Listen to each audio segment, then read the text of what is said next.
Welcome to Scale with Clarity, the podcast for entrepreneurs who are building a business and a life that actually feels good. I'm Brooke Cunninger, fractional CFO, strategist, and mom of three, and I've learned that scaling isn't just about hitting revenue milestones. It's about finding alignment between your big vision and your everyday reality. Each week, you'll hear honest conversations with founders who are redefining success on their own terms. We'll talk about the pivots, the aha moments, and the tough decisions behind the scenes. Plus, the surprising ways entrepreneurship becomes the greatest personal growth journey of all. Whether you're dreaming of leaving corporate, navigating the messy middle, or trying to grow without burning out, this show is here to help you scale with more clarity, confidence, and ease.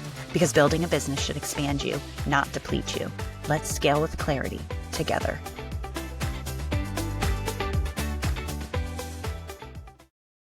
You mentioned you're a principal in your previous life, teacher, then the principal. Talk me through, because then you've already mentioned you moved to Mexico, but I want to pause in that moment leading up to it where your light was dimmed. Did you always feel that? Was that kind of a growing inner, this isn't aligned with me? Was there a point that you loved what you were doing and then it switched? Talk me through that evolution towards thinking about leaving. So what I realize now is that I became a teacher because my dad was a teacher and I was seeking his approval. I was always seeking a way for my dad to love me and for me to connect on a level that he and I could have conversations about that weren't always butting heads. I didn't know it then, but I knew it now. But even in my first 3 years, so I became a teacher at 21. By 24, I had left my hometown and moved to San Diego, and I was always already trying to escape my career. I got into life insurance, selling life insurance. Right.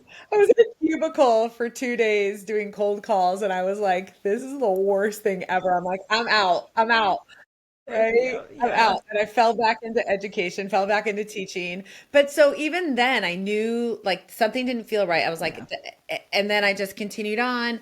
And then I was kind of at this crossroads in my teaching career where they told me you either have to go back to a first year training for first year teachers, or you have to go get your master's degree. And I was like, well, I'm not going to do that. I've already been teaching for 10 years. I'm not going to go back to a first year training. So I ended up getting a master's degree in administration, but I wasn't pumped about becoming a principal. It wasn't oh my God, I'm so excited yeah. So I threw my resume out there just as a challenge to myself, oh, let's see if anybody likes Renee. And they did. And that also became a little bit with my dad. My dad had always tried to get into administration and he never could because of his personality. So now I kind of felt like I had a leg up on him. Haha, I beat you, right? And then after a year of being an assistant principal, I became a principal at 32. And it's a heavy load at that age when you haven't even fully developed your own personal journey to now become this professional leader where thousands of eyes and opinions and judgments are placed upon you and really in the public eye. Yeah. And I was really grateful. The people who I worked with in LA just gave me a lot of latitude for creativity and to really take the school in places that I wanted to take them. Yeah.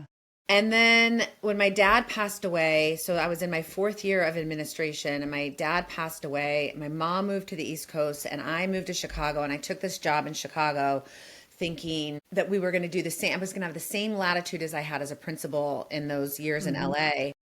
And I got there and all of a sudden the walls, it was not anything like that. And the walls just started caving in on me. And I was like, this isn't about kids anymore. This is all about adults. Yeah. So I was about 38 when the walls started caving in on me. And I think it took me 45. So it took me 6 or 7 years to finally make this decision through lots of therapy to finally say, I think I've got to do something different. And I told my boss, it was October, I told my boss, I'm not coming back next year. I don't know what I'm going to do. So that was the first time, right? So I was already feeling that tension. I felt the walls were caving in on me. I didn't know then that I just wasn't aligned to the role anymore. I just thought it was the school districts I chose. Yes. I thought I needed to go to a different school district. I needed to go to a different environment. And then I went to Mexico for 2 weeks on vacation, met some guy down there who was taking a 3-month hiatus from his job. And I was like, why can't I do that? Came back. I'd already known I was leaving that job in Chicago, came back and just started sprinkling to my assistants at the time, my secretaries in my office. I was like, would it be crazy if I moved to Mexico? And that's right. That's the micro move to the universe. That's the micro move. Just saying that out loud. And my assistants were like, my God, no, we would be the first to visit you. Please go to Mexico so we can visit you. And I was like, oh my God, really?